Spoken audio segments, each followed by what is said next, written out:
The Dolphins are suddenly a perfect trade partner if the Browns want to move back in the draft. We'll talk about it coming up on the Locked On Browns podcast.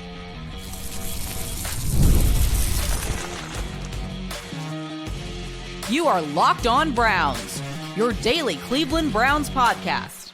Part of the Locked On Podcast Network, your team every day.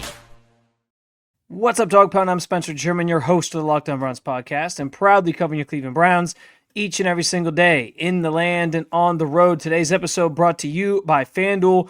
FanDuel is giving you a way to turn that energy into even bigger potential wins with the college basketball parlay profit boost. Just head to FanDuel.com to get started. I've got the top 5 trade back candidates for the Cleveland Browns if they decide that's what they want to do in the draft next month. Plus, at the top of that list may just be the Miami Dolphins, and that's where I want to start with this bonus episode because the Dolphins today pulled off a pretty monumental trade, shifts some things in the NFL when it comes to power dynamics. Granted, the Broncos were already one of the best teams in football, made the AFC Championship game last year. They're now poised to get even better as they acquired Jalen Waddle, their top receiver, from Miami, and they send in return the 30th pick overall in the draft, so a first rounder, as well as a third and fourth round pick, third and fourth round picks as well this year to Miami. And the Dolphins also send back a fourth round pick this year to the Broncos, pick 111, and so they get a second first round pick, Miami does, while the Broncos go on to add one of the better receivers in football and bolster that wide receiver room to help them, chase their championship as they're sort of in line to do. But I'm more worried about the Dolphins side of this for this conversation because, yes, that's a big picture thing, a big picture problem in the NFL where it's like the Broncos are a juggernaut. Their defense was incredible last year. Now they're poised to get even better. But I'm more focused right now as we're in off-season mode on the implications of this for the NFL draft because there are now a handful of teams that have 2 first-round picks in this year's draft. That obviously includes the Cleveland Browns as one of the teams that has 2 first-round picks at 6 and 24. But the Jets have 2 picks. The Chiefs have 2 picks. The Cowboys have 2 picks. And now the Dolphins have 2 picks at 11 and 30. And we've talked a lot about the Browns potentially trying to trade back out of the number 6 spot. Because if you're thinking best player available at that point, some of the best players available there might be on the defensive side of the football, which is not an area of concern for the Browns right now. And so they might just decide, let's move back. Let's find a spot where we can, draft a tackle or draft an offensive player that we really like and get some more draft capital in return and set ourselves up for the future a little bit better while also, addressing a position of need for us on that side of the ball. And now the Dolphins feel like they are just about the perfect candidate to trade back with. The Cowboys are up there as well because they have 2 first-round picks, and that's actually a conversation I want to have another time as well, is would you rather have 2 firsts this year from a team, or would you rather get a 2027 first-rounder? I think that's a very interesting conversation, so we could talk about that another time. But as far as the Dolphins are concerned, they are now set up to be armed with the draft capital necessary to move up if they want to, potentially to number 6 with the Cleveland Browns. And because they traded Jalen Waddle, wide receiver is at the top of the list of things that they now need. They just added Malik Willis in free agency, signed him to that big contract. Now they're getting rid of what's his best weapon at the moment. And if they're trying to add a new weapon to the fold to sort of help him, it was kind of crazy to me that you do sign Malik Willis and then trade away the best player around him from a talent perspective and a contribution perspective. And so they're now kind of in need of a wide receiver. And if they decide there's a guy worth it in the top 10, maybe the Browns are that team that you trade up with. Get to 6, get yourself a wide receiver, get yourself maybe Carnell Tate, and the Browns in the meantime could come away with another first-round pick if they trade back to 11. I think that truly is a potential, or even if they don't get 2 first-rounders this year and they get 11 and 30 from the Dolphins, it could mean you get 11 and a future first from them next year. I don't know if they'd be willing to do that necessarily because I think they're also now thinking bigger picture, rebuild, all those things, and they might want that first next year, and teams seem to be coveting those first-round picks. But at the same time, it's even if you could theoretically come away with another first-rounder in this, and you trade back to a point where at 11, Maybe you like the value of an offensive tackle, or maybe you like the value of one of these other receivers or whatever it might be, and then you can sort of address a need while also still getting the top flight player. It's an interesting scenario. I think this trade almost makes Miami feel like they're like the perfect option to trade back with. Granted, they might be sort of poised for a rebuild themselves, and I'm actually going to have them in my list of the top 5 trade back teams for the Cleveland Browns to consider. We'll get to that coming up next on the Locked On Browns podcast. Workplace chaos, deadline stacking up, inbox overflowing, and the one position you have to fill still sitting open. When the pressure's on and you need the right hire, this is a job for Sponsored Jobs. Indeed, Sponsored Jobs helps you reach the right people who fit the skills, experience, and location that you're looking for, so you're not just hoping the right candidate stumbles across your post. And here's a stat that says it all. In the minute that I'll talk to you about Indeed Sponsored Jobs, companies like yours made 27 hires on Indeed, according to Indeed data worldwide. So if you're hiring, spend less time searching and more time interviewing candidates who check all the boxes with Indeed Sponsored Jobs. And listeners of this show can get a $75 sponsored job credit to help give your job post that premium placement it deserves at Indeed.com/podcast. Just go to Indeed.com/podcast right now and support the show by saying you heard about Indeed on this podcast.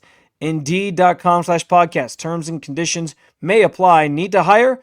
This is a job for Indeed Sponsored Jobs. What if sports were traded like markets? Now you can put your sports IQ to the test in real time with the Robinhood prediction markets. It's not you against the house.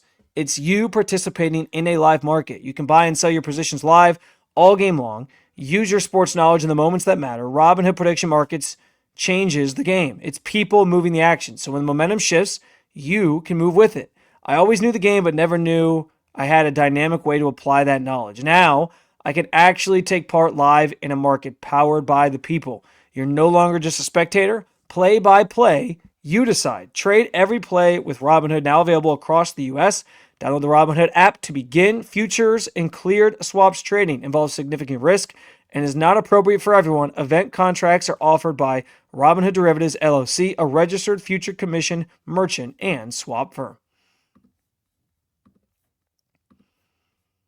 Real quick reminder about the Everydayer Club. It's your chance to get the show ad-free on whatever audio platform you choose. And right now, if you go to LockedOnBrowns.supercast.com, you can use code MARCH, MARCH, and you can get your first month free of the Everydayer Club. You also get a chance, if you sign up before the NCAA tournament begins on Thursday, to compete against me and our other hosts in our men's and women's bracket pools. And make sure you just do that via the Discord channel that you get access to as well. So appreciate those of you who are Everydayer or part of the Everydayer Club right now, and those who plan on joining the Everydayer Club. It's a great opportunity to keep interacting with the show and get it ad-free, as I mentioned. All right, in lieu of talking about the Dolphins now becoming an ideal or potential true trade back candidate for the Cleveland Browns, I have my top 5 teams that the Browns could probably consider trading back with that I think make the most sense. And the first one on this list is the Saints. They're 2 spots back of Cleveland in the order at 8, so it's not a huge trade back. You'd still be in the top 10 and poised to get a top 10 player. But the Saints are in the market for a defensive end or a pass rusher. And the way you could get one of those, depending on how the board falls, you could really set yourself up with a chance to get like an Arvell Reese. Maybe a Sonny Styles piques their interest. He's not so much an edge rusher, but a great defensive player. Maybe a Bailey falls, and you can get him there as well. There's going to be potentially some options that could entice them to trade up a couple spots and take that guy. And so I'm intrigued to see if the Saints become a legitimate option to maybe move up a few spots and get somebody that's a blue chip player at the top of the board that's there when the Browns will be on the clock. They're number 5 on the list. Number 4 on the list, and this one's going to perplex some people, I get it. It's actually the Cincinnati Bengals. Listen, I understand the Browns and Bengals have made one trade in their history, and it was this past year when the Browns sent Joe Flacco to Cincy. It's very unlikely that this even would happen because they just don't make trades, and it's an in-division trade. I get that's a lot harder. But the notion that some people have thrown at me when I brought this up is, well, you can't give the Bengals a great player like that by letting them trade up. Guys, if the Bengals traded up, you would absolutely fleece them in the trade. The Browns could ask for everything on the shelves, strip their draft capital for the next year plus, and get so much draft capital back to move up to guarantee that you're giving a division rival potentially a great player, that it's not even funny. Like it would truly be a great haul of picks that you would get. And so from that standpoint, I have no problem with fleecing the Bengals. If that meant they get Caleb Downs, okay. Do you really trust the Bengals to get things right on that side of the ball? Do you really trust the Bengals to invest in somebody like longer term? They have not been able to get out of their own way when it comes to financial stuff, and when it comes to signing, the Trey Hendrickson situation didn't play out very well. Now this will be a young player, so it'll be a little bit different, but they've had their fair share of issues. I wouldn't worry about it. You take the picks from them, you deplete them of picks, and you rebuild on sort of their watch, and you trade back with them. You can't be afraid of that if it meant getting a haul of picks. And so I do think the Bengals could be a realistic option, because the Bengals could be trading up to get a defensive that star defensive player like I mentioned, and that would be an interesting scenario, but I do think it's a possibility. Number 3 on the list is the Rams. They had 2 first-round picks.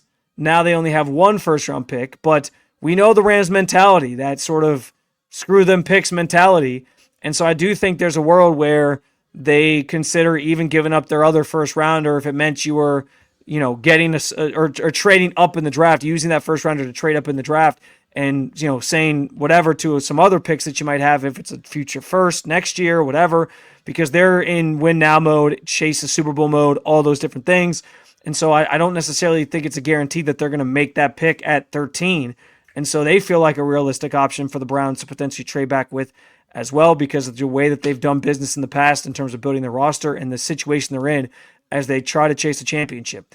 Number 2 on the list, I'm actually going to put the Dolphins at 2, because the big holdup for me, I think, is not the big holdup, but the one holdup for me is that they, like the Browns, are kind of in this rebuild mode.